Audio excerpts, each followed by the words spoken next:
color is called Vodka and Caviar. I believe I bought this fairly recently. I'm gonna say like a couple of years ago. And actually the reason I bought it is because Serena Williams said it was her favorite red nail polish. As a little side note factotum, Serena Williams is a licensed nail tech. She went to like nail school and she did a whole collection with OPI, which were some of those, you know, the Serena Williams duo packs that I was talking about in an earlier video. And she did some interview with a magazine and said that Vodka and Caviar was her favorite red nail polish. So it was like stuck in my brain when I saw it in the store one day and I decided to buy it. At one coat, you can see it actually covers really nicely. It applies really smoothly. It's a red, so it's gonna need a couple of coats. Probably 2 is gonna be fine. And it's a warmer, sort of true red color, not quite a blue toned red. I'm gonna go in now with the second coat of Vodka and Caviar. And this definitely makes it a true red color, and it actually covers really evenly and fully on the nail with 2 coats. So I am not gonna need a third coat of polish. So this is actually going to go in the maybe pile because there are a lot of red creams that I own and I just need to sort of double check through all of my stash to see which formulas I like the best, and then we'll sort of cancel out from there. I may also just not keep some of the other sort of true reds because I do really love a blue toned red. So we'll see overall at the end of this series how I decide to destash some of these red creams. This is called Comet Loves Cupid. This was from a holiday collection like 4 years ago or 5 years ago. This is more of like a Santa red color. So instead of just like a neutral red or a blue toned red, this is definitely more of a warm toned red, and it has that sort of Santa feel to it. It does also have a little bit more of a cream formula. If you've noticed that some red nail polishes, like, you know, that you would call a cream, have sort of like a jelly texture, this doesn't really have that. This has a little bit more of an opaque, creamy base to it. So that's the first coat of Comet Loves Cupid. I'm going to go in now with the second coat of Comet Loves Cupid. If you saw in the first coat how well it covered, you'll probably be able to tell that in the second coat it's pretty much opaque. So I'm not going to need a third coat. It's got a really beautiful formula, and the color itself again is really, really pretty. So yeah, this is 2 coats of Comet Loves Cupid. So this is going to be another keep it to see what I have in my stash. I feel like I probably have a red from Zoya that might be similar to this. So we will see how Comet Loves Cupid fits into the rest of my D-stash. So this color is Cajun Shrimp, and this is sort of another classic OPI for me. I remember purchasing this after seeing a swatch on Scrangy and thinking it was the most beautiful color on her, and it's like a perfect summer color as well. This color is really very much like a shrimp red color. It's kind of corally. It's got sort of those orange tones to it, but it's still definitely a red. This is one of those corals that I think works really well for me because it is definitely red toned. On a first coat, it applies really beautifully. It has a little bit of like a jelly sort of squishy texture to it, and it covers pretty well. So that's the first coat of Cajun Shrimp. I'm going to go in now with the second coat of Cajun Shrimp. And this for me covers completely in 2 coats, and it also brings out the orange tones just a little bit, but again it stays pretty red, so it's really wearable for me. So this one I am going to keep because I do actually get quite a bit of use out of it, and it's one of the only sort of warmer reddy coral colors that I own. I do have one from Orly that I'm going to have to see if I keep, but otherwise I do really like this color and I am going to keep it. So this is called Speak for Your Elf, and this I actually got at CVS, but it was probably from some sort of, I think it was from like an Ulta exclusive holiday set or something. This is a red base with a red glitter. It's actually very, very similar to Ruby Pump's Bright China Glaze. I would say that the glitter in this is a little bit bigger. It does cover pretty well in 1 coat, and there's a pretty good like glitter pickup on the brush. So that's the first coat of Speak for Your Elf. So I'm going to go in now with the second coat of Speak for Your Elf.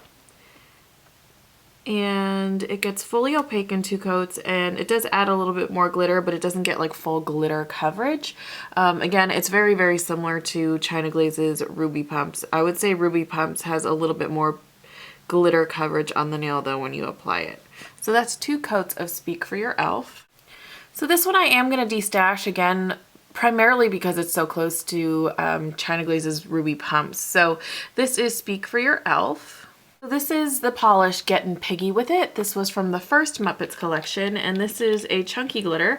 I'm actually not going to do this over a base. I did a lot of the first videos, chunky glitters over a base, but it's because this actually gives a pretty good glitter coverage on its own without being too annoying to work with. So I am actually going to do about 3 coats of this glitter to show you guys what it looks like.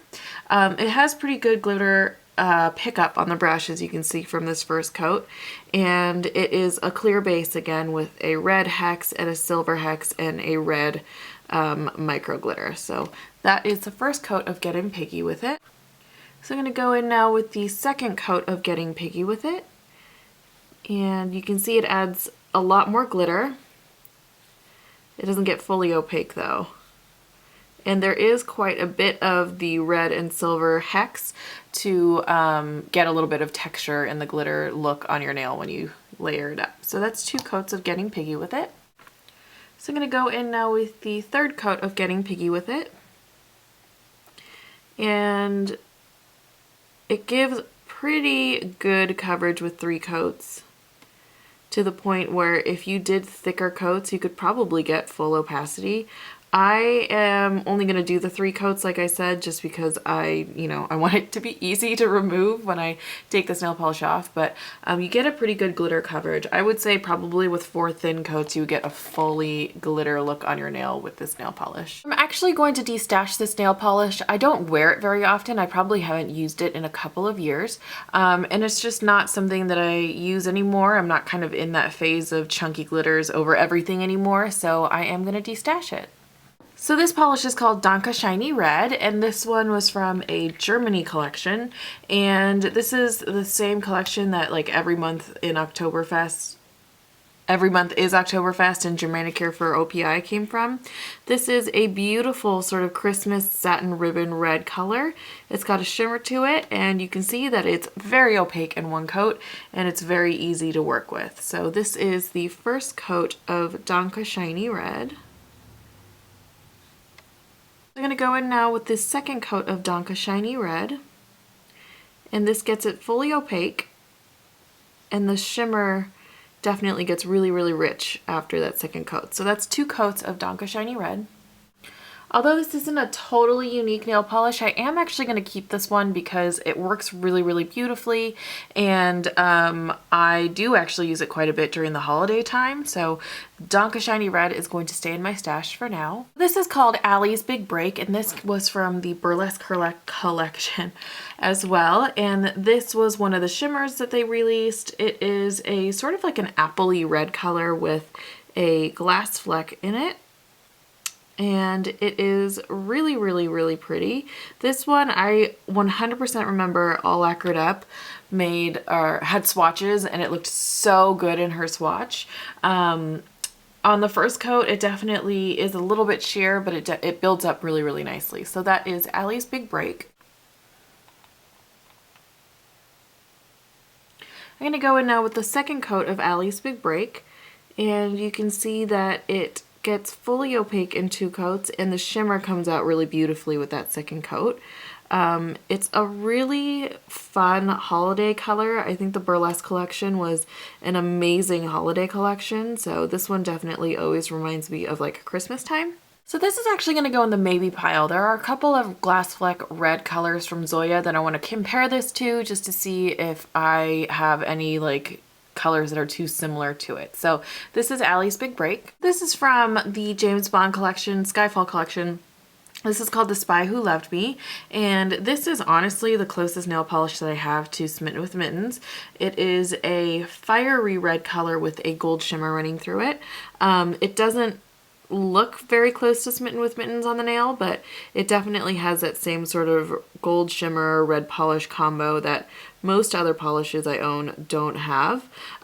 This is pretty opaque in one coat. It's definitely a 2-coat nail polish, but it's a beautiful polish nonetheless. So I'm going to go in now with the second coat of The Spy Who Loved Me, and this makes the red really vibrant and opaque, and the shimmer comes out a little bit better as well. I would say that the gold shimmer reads pretty gold on the nail instead of just like a sparkle underneath red, if that makes any sense. So that is 2 coats of The Spy Who Loved Me. So this is going to be a maybe polish for me too. I'm going to see some of the other sort of shimmery red colors in the rest of my collection. Although I know I don't have anything particularly like this, I may have something that I'm like more than this. So this is going to be a maybe in my destash process. This is the color in Die Another Day, and this one was also from the Skyfall collection. It's got a little bit of a rusty tone to it, but it is a red shimmery nail polish. It's pretty similar to some of the other red shimmers that I've shown you, but as you can see while I'm swatching it, it does read a lot more orange than some of the other red shimmers that I showed you. So that's the first coat of Die Another Day. I'm going to go in now with the second coat of Die Another Day, and this gets it fully opaque. It's got kind of a thin texture to it, but it still layers up really nicely. So that is the second coat of Die Another Day. So this one I am actually going to destash. I don't wear it very often, and the orange tone kind of keeps me from wearing it very often. So the last polish today is called The Show Must Go On, and this is one of my favorite red colors from OPI. Obviously not my very favorite of all time, but it's definitely up there. This is a shifty glass fleck shimmer, and it's just absolutely stunning. It has a red base to it, but it definitely shifts to a pink and to an orange. And in the first coat, it does look really sheer, but it builds up really beautifully. So that's the first coat of The Show Must Go On. So I'm going to go in now with the second coat of The Show Must Go On, and since I didn't mention it earlier, this is actually from the Burlesque collection, and I think thinking back on it, this is my favorite from the Burlesque collection. It's just got the most beautiful color combination, and it looks so amazing on the nails, and it's a spectacular polish. So this is The Show Must Go On. So yeah, this is definitely a polish that I'm going to keep. It's so gorgeous and it's so unique in my collection, and I don't think I'm ever going to destash it until I use it up. So yeah, this is The Show Must Go On. So that's the end of this video. I hope you guys liked it. If you're new to my channel, if you could subscribe, that would totally make my day. If you liked the video, give it a thumbs up, and I will see you guys next week.